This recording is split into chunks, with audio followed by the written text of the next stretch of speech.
Share lang tayo ng konting tips sa paglalagay ng tamang paglalagay ng coolant kay Flash 150X. Ito yung mga bagong modelo. Ito nga pala si Susuri. Yan, si Susuri. Kaya po pala kinalas yung aking cover ay inobserbahan ko kasi itong ating coolant. Inobserbahan ko kasi itong ating coolant. Ito. Kasi ang coolant niyan ay dapat ay hanggang dun lang.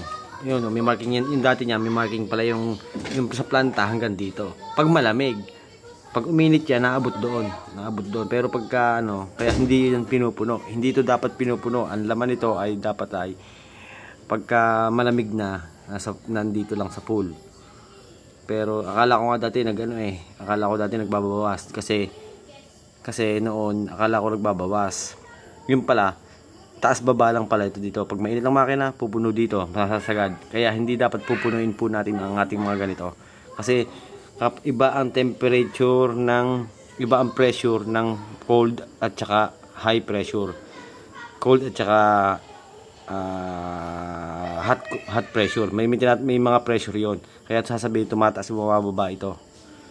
Ngayon, kung talaga nagbabawas, makikita mo naman 'yan, at makikita mo hanggang dito kulang na talaga. Yun talaga nagbabawas. Yun. Bali yan, tama. Tingnan nyo yung level niya yan, lampas. Tama lang yan. Kasi pagka nagkaroon ng pressure, abot yan hanggang doon. Sakto lang. Minsan, pool. Ibig sabihin, marami pa yan, okay pa yon. Yan, makita naman sa level pool. Ayan, hanggang dito pa nga, tama lang yan eh. Pero sa planta, hanggang doon yan. Pag lumamig pa yan, bababa pa yan. Kasi, ang coolant, kapag may pressure, tumutulak dito. Tinutulak niya yan. Yung high pressure pupunta sa low pressure, ganon. So low pressure to, pupunta rito yung tubig.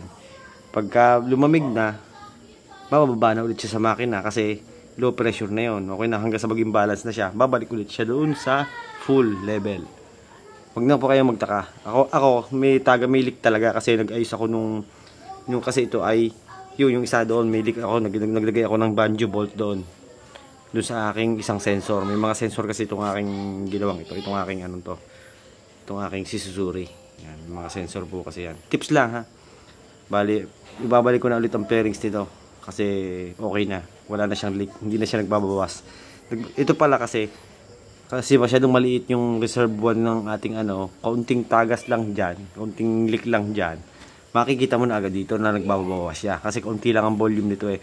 Pag nagre-refill nga ako nito, ang gamit ko ringgilya.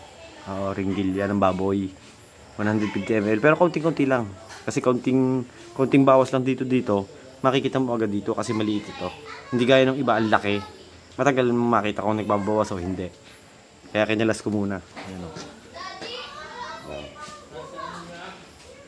Susuri po ang name niya. Ayan. Kasi tumatayo ang balhibo dito ng mga branded.